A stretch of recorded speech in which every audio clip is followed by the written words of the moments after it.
Video ini harus menjadi akhir dari perdebatan tentang isu ijazah palsunya Pak Jokowi. Dan video ini juga saya tunjukkan kepada kalian bagaimana kemudian Pak Jokowi pernah datang ke UGM untuk bernostalgia, bahkan bertemu dengan dosen pembimbingnya. Apakah dosen pembimbingnya juga adalah orang yang ikut membodohi dan membohongi publik bahwa Jokowi tidak pernah kuliah, bahwa Jokowi tidak pernah lulus, bahwa Jokowi tidak pernah memiliki skripsi? Maka tuduhan Rismon, Dr. Tifa, Amin Rais, Refli Harun, dan seluruh mereka yang sampai dengan saat ini masih nyinyir tentang ijazah Pak Jokowi runtuh, guys. Oke, kita langsung saja ikuti video berikut ini dan Anda bisa lihat bagaimana kemudian Pak Jokowi dengan polosnya reuni dengan teman-teman, sekaligus juga berjumpa dengan kampus tercintanya, sekaligus dengan dosen pembimbing skripsinya. Ini dia, guys.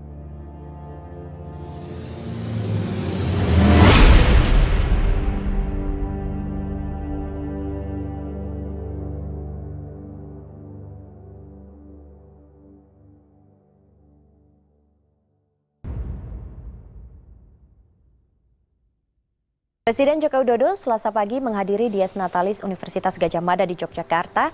Di hadapan ribuan hadirin, Jokowi mengaku kehadirannya ini menggugah Nostalgia kenangannya saat Presiden kuliah di UGM.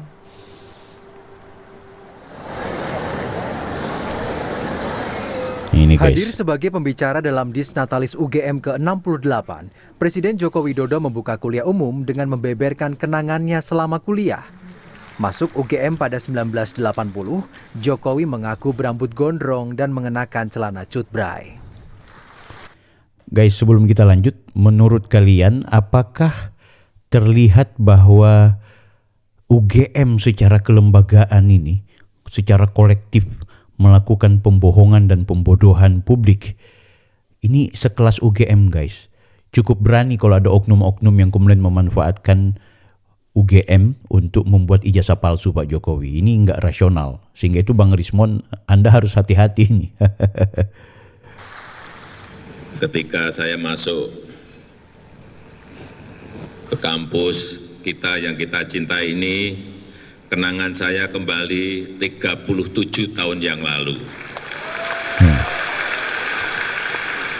Sebagai mahasiswa yang rambutnya gondrong, celananya cutbray. Sontak ribuan hadirin pun tergelak sambil bertepuk tangan. Seolah ingin meyakinkan para mahasiswa yang juga hadir, Jokowi pun meminta agar foto-fotonya ditampilkan di layar. Coba ibu-ibu maju ke depan satu saja. Coba sebentar, gambar yang ketiga tapi jangan dilingkari merah. Baik, terima kasih. Sepertinya saya pernah melihat. Yang mana ya Pak Jokowi ya? Kayaknya ini, guys, ya. Iya, ini kayaknya beliau. 2 dari kiri. Nomor yang paling atas nomor 2 dari Yang paling kiri. atas nomor 2 ya, paling kiri. Oh ya, betul.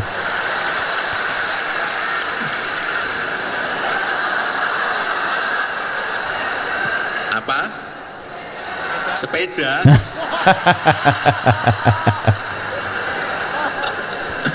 Hanya nunjuk gitu aja minta sepeda. Selain menjadi pembicara, Presiden Joko Widodo juga menyempatkan diri menyambangi Fakultas Kehutanan. Berjalan kaki dari Geraha Sabah Pramana, Presiden Jokowi tiba di Fakultas Kehutanan Universitas Gadjah Mada disambut kapak rimba, kelompok supporter yang didirikan mahasiswa Fakultas Kehutanan. Seperti membalas pidato dekan Fakultas Kehutanan yang menyebut nomor induk mahasiswa, Jokowi pun membuka pidato dengan menyebut nomor induk mahasiswa 1601. Mendadak sontak para dosen, mahasiswa, dan hadirin yang mendengarkan riuh tertawa. Di tengah pidato, Jokowi juga meminta Kasmujo yang menjadi dosen pembimbing skripsinya untuk maju. Bayangkan, guys, beliau ingat juga ya nomor induk mahasiswanya gitu. Nah, ini. Yang pertama, saya ingin menyampaikan penghargaan yang setinggi-tingginya kepada dosen pembimbing saya, Bapak Kasmujo. Tadi ada tadi. Ke depan Pak Kasmujo.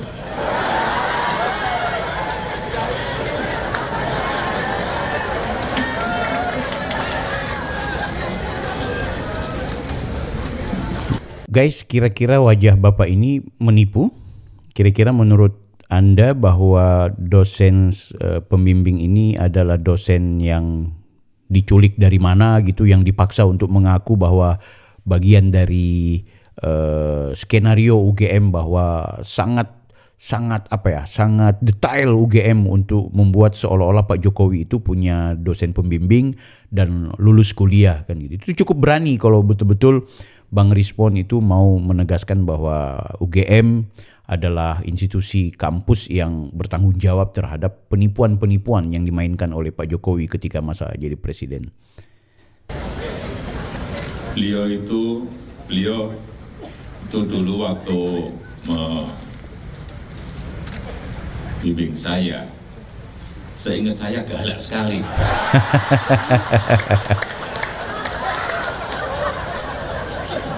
Galak sekali, saya masih ingat galak sekali. Tapi sekarang saya melihat beliau sangat bijak sekali. Ya. Sudah berubah.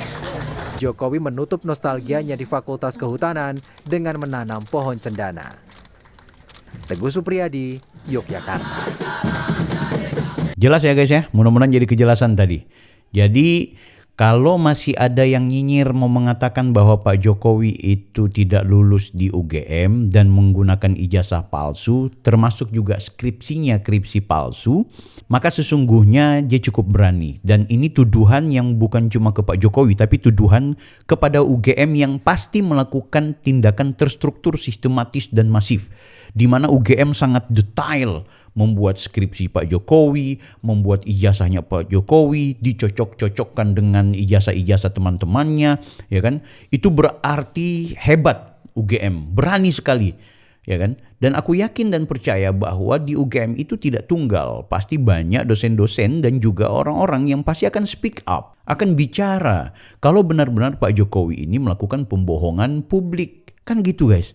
Nah, aku berharap video ini sebenarnya video 7 tahun yang lalu ya, ketika beliau menjabat sebagai presiden di periode pertama. Beliau bernostalgia mengunjungi UGM, kampus tercintanya, dan masih berjumpa dengan mantan dosen sekaligus pembimbing skripsinya. Dan itu sangat polos dan sangat terlihat betapa suasana akrab. Sehingga ini bisa menepis dong bagaimana kemudian tuduhan-tuduhan terhadap Pak Jokowi yang tidak kuliah di UGM, Pak Jokowi yang tidak lulus di UGM, Pak Jokowi yang menggunakan ijazah palsu. Jadi gue pikir seperti inilah. Tentu ada yang bilang, jangan nyinyir, jangan kebanyakan narasi. Mana ijazahnya? Halo guys, kenapa sih kok sampai kekeh bicara soal ijazah gitu? Yang kalian tuduh ijazah palsu juga ternyata bukan ijazah yang sesungguhnya yang diperlihatkan di ruang publik. Kan seperti itu. Jadi bagi aku sepantasnya kita semua itu memahami situasi dan kondisi bahwa Pak Jokowi bukanlah sebagaimana yang dituduhkan oleh kebanyakan orang. Termasuk Pak Dr. Rismon itu ketika dia berani mengatakan bahwa Pak Jokowi memiliki ijazah palsu, berarti dia mau menyatakan UGM telah berhasil membuat skenario besar.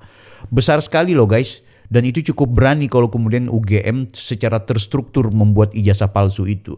Detail sekali berarti UGM, dan reputasi UGM akan seperti apa kalau hanya karena kebetulan teori cocok logi yang dimainkan oleh Bang Rismon, oleh orang-orang tertentu termasuk Roy Suryo yang mencocok logikan soal foto dan lain-lain sebagainya. Aku pikir itu tidak bijaksana.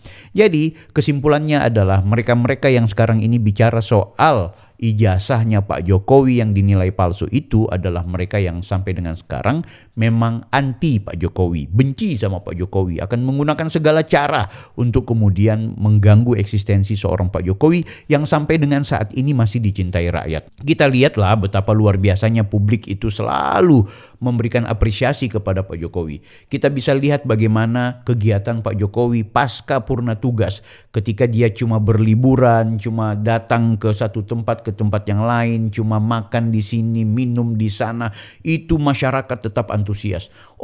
Dia main presiden-presidenan, nggak seperti SBY dan Megawati yang langsung menyatakan istirahat. Lah beda lah popularitasnya ya, nggak sama. SBY dan Ibu Mega tidak seperti Pak Jokowi yang dicintai oleh publik.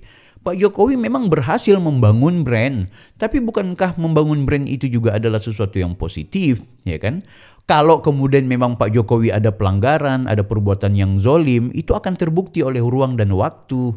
kan gitu. Nah, jangan heran ketika orang-orang yang nyinyir tentang Pak Jokowi akan tetap berhadapan dengan orang yang memberikan informasi positif, yang memberikan dukungan, yang mencintai Pak Jokowi. Jadi aku melihat hanya akan ada kesia-siaan bagi mereka yang sampai dengan saat ini masih tak henti-hentinya menghajar Pak Jokowi. Guys, kita tentu berharap Pak Jokowi menjadi pribadi yang betul-betul tabah, sabar ya, dan selalu istilahnya selalu memberikan apresiasi kepada masyarakat, memberikan kontribusi terbaik untuk publik agar beliau senantiasa tetap mendapat perhatian serius bagi masyarakat kita. Yang jelas kita tidak akan pernah kaget dan kalah dengan kelompok-kelompok yang nyinyir. Nah, sekarang selain soal ijazah, aku mau perlihatkan ke kalian terkait video perjalanan rumah tangga Pak Jokowi yang barangkali ini bisa menjadi informasi tambahan. Ini ya guys. Sebagai sosok presiden yang sangat sederhana, beliau lahir dari sebuah keluarga kecil di Surakarta yang menjalani hidupnya secara bersahaja. Namun berkat semangat yang kuat dan juga kerja keras yang menjadi falsafahnya, Jokowi berhasil meniti karirnya dengan sukses hingga mencapai RI1. Presiden RI ke-7 Joko Widodo atau Jokowi lahir di Surakarta, Jawa Tengah pada 21 Juni 1961 dari pasangan Notomi Harjo dan Suyatmi. Jokowi adalah anak sulung dan laki-laki satu-satunya dari 4 bersaudara. Ia memiliki 3 orang adik perempuan bernama Iit Sriantini, Idayati, dan Titi Relawati. Semasa kecil, Jokowi telah terbiasa mengarungi kehidupan yang keras dan sulit.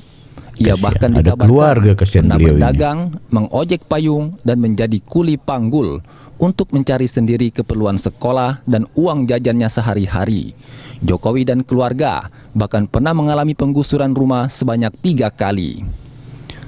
Saat beranjak remaja, Jokowi mengambil studi di jurusan Kehutanan Fakultas Kehutanan Universitas Gadjah Mada.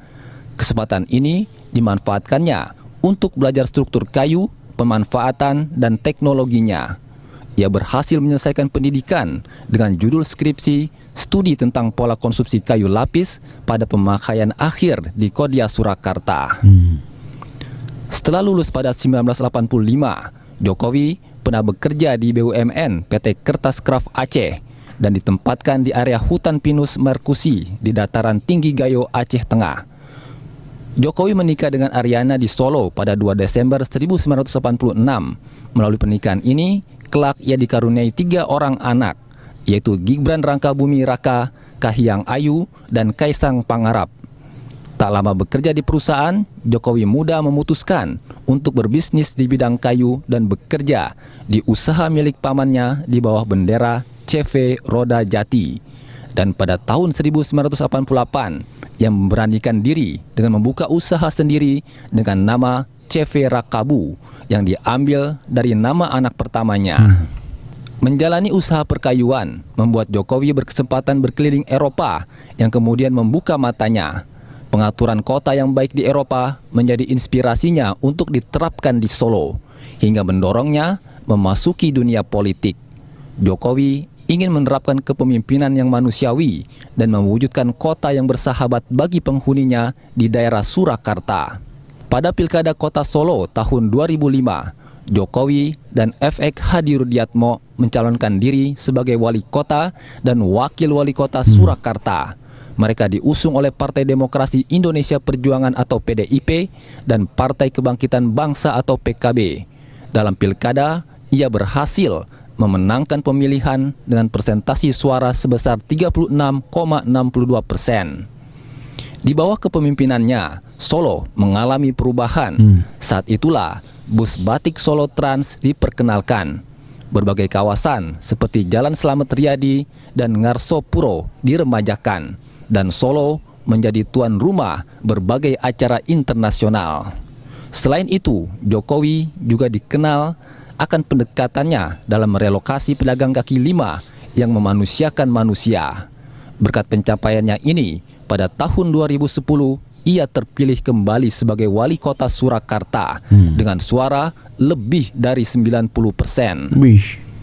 Pada Pilkada DKI Jakarta tahun 2012, Jokowi bersama Basuki Cahayapurnama atau Ahok mencalonkan diri sebagai gubernur dan wakil gubernur DKI Jakarta yang diusung oleh PDIP dan Gerindra.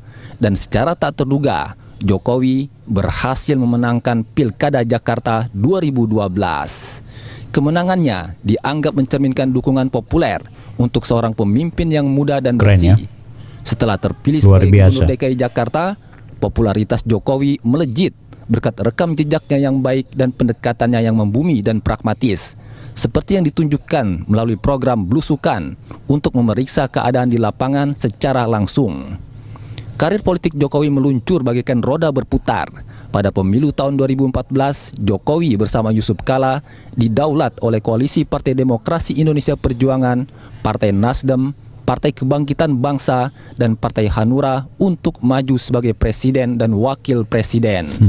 Dan lagi-lagi, secara tidak terduga, dalam sebuah pertarungan demokrasi yang cukup panas, pasangan Jokowi JK berhasil meraup suara mayoritas dan unggul atas pasangan Prabowo Subianto Hatta Rajasa.